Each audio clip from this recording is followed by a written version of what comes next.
District police Muktsar दी team वालों 2-3 दिन पहला जो एक क्राइम अगेंस्ट विमेन रिपोर्ट होया सीगा मलोट शहर च एक लेडी ते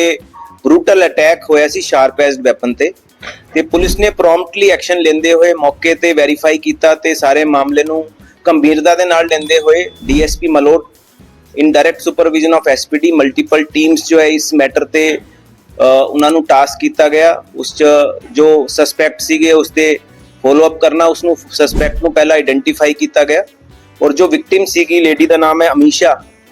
ਤੇ ਉਸ ਦੇ ਕਾਫੀ ਜੋ ਹੈ ਇਨੀਸ਼ੀਅਲ ਲੈਵਲ ਤੇ ਲੱਗ ਰਿਹਾ ਸੀ ਹੈਡ ਇੰਜਰੀ ਹੈ ਔਰ ਕਾਫੀ ਇੱਕ ਕ੍ਰਿਟੀਕੈਲਿਟੀ ਲੱਗਦੀ ਸੀ ਉਸ ਨੂੰ ਪ੍ਰੋਮਪਟਲੀ ਇੱਕ ਮੈਡੀਕਲ ਇੰਟਰਵੈਂਸ਼ਨ ਤੇ ਪਹਿਲਾਂ ਸਿਵਲ ਹਸਪੀਟਲ ਮਲੋਟ ਕੀਤਾ ਗਿਆ ਔਰ ਉਸ ਦੇ ਮੈਡੀਕਲ ਗਰਾਊਂਡਸ ਤੇ ਫਰਦਰ ਏਮਸ ਜੋ ਹੈ ਬਠਿੰਡਾ ਸ਼ਿਫਟ ਕੀਤਾ ਗਿਆ ਔਰ ਮੈਟਰ ਦੀ ਗ੍ਰੈਵਿਟੀ ਨੂੰ ਦੇਖਦੇ ਹੋਏ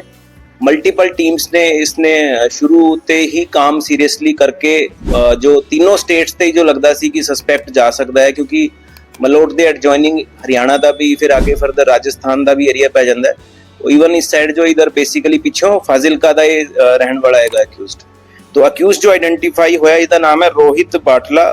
उर्फ बुच्ची तो इसते मल्टीपल एफआईआर भी रजिस्टर होनी है पहला पाई गई हैगी जो अटैम्प्ट टू मर्डर दी हैगी कोई एक्साइज दी हैगी है कोई दूसरी भी हैगी ते मल्टीपल टीम्स ने फिर जो इन्हां दे जो एसोसीएट्स हैगे इस बंदे दे उसदे फैमिली सर्कल ते फ्रेंड सर्कल ते उन्हां दी क्वेश्चनिंग कीती उस च कुछ क्लूज जुटाए कि कित्थे जा सकदा हैगा उस बेस च लॉन्च किया गया ऑपरेशन ते इस ते टीम्स ने काफ़ी जो क्वेश्चनिंग ते गल फिल्टर हुई पहला ये आई कि ये जो मेन अक्यूज्ड एक ही सीगा जो ये राजस्थान चला गया है तो टीम्स ने उत्थे कोऑर्डिनेट करके रियल टाइम च फॉलो अप किया तो फिर उत्थे पता चलिया कि उत्थे सस्पैक्ट दी एक्टिविटी जो नोटिस च नहीं आई है फिर डीएसपी साहब ने मलोट ने बड़ा क्रेडिबल पिन पॉइंटेड ते स्पेसिफिकली इन्फॉर्मेशन जनरेट की उस च सोर्स इन्फॉर्मेशन भी सीगी और कुछ एसोसीएट्स ते जो पुराने दे एसोसीएट है उसते फिल्टरिंग करके गल सामने आई कि इसकी लोकेशन एरिया च इत्थे हो सकती है तो उस बेस ते फिर मल्टीपल टीम्स ने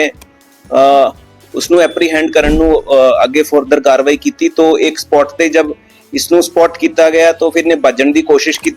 तो एक फ्लाईओवर ते इसने छलांग लगाने की जब कोशिश की तो फिर इसनू नीचे डालिया गया तो इनू फड़ लिया गया तो इस पुलिस ने बड़ा प्रॉम्प्टली विदिन 72 आवर्स एक्शन लिता है गिवन कि जो मेन अक्यूज्ड है वो हरियाणा राजस्थान और इवन पंजाब ते किसी थां भी जा सकता सी क्योंकि उसकी वेयर अबाउट बारे स्पेसिफिक गल नहीं आई थी क्योंकि वो टेक्निकल साइलेंस ते सीगा मोबाइल इसने ऑफ कर लिया सी तुरंत इंसिडेंट दे बाद तो I would like to appreciate my team की इन्होंने हर फ्रंट पे इस प्रोएक्टिवली काम किया and Muktsar police is having zero tolerance policy for crime against women specially कोई इस तरह का सेंसेशनल वायलेंट क्राइम किसी लेडी ते अटैक करना शाम नूं ये बिल्कुल भी एक्सेप्टेबल नहीं हैगा ते we are committed for exemplary action and deterrent action against the accused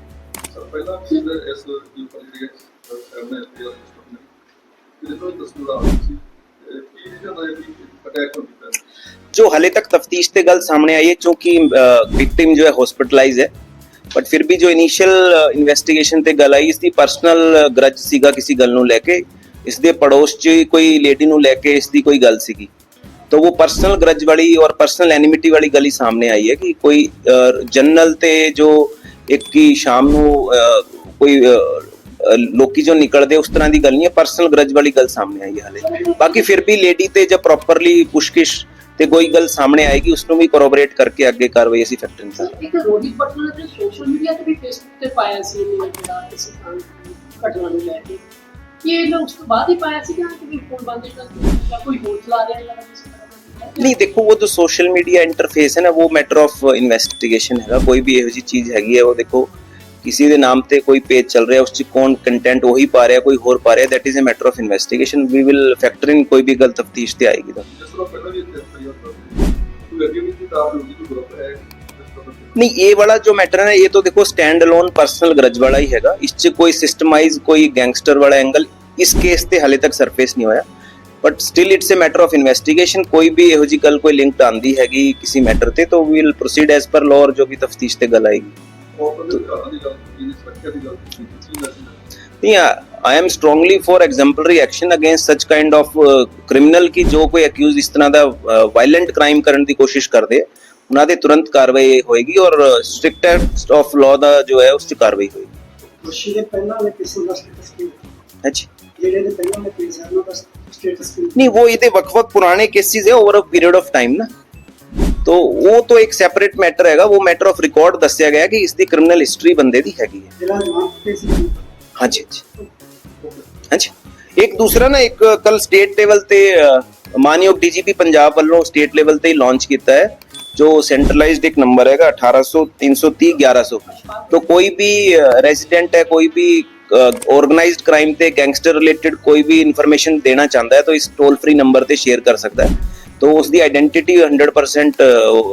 secret ते एनोनिमस रखी जाएगी। तो इस च लोगों को कोई भी इस तरह की गल कोई गैंगस्टर फ्रंट ते ऑर्गेनाइज्ड फ्रंट ते कोई गल लगती है तो इस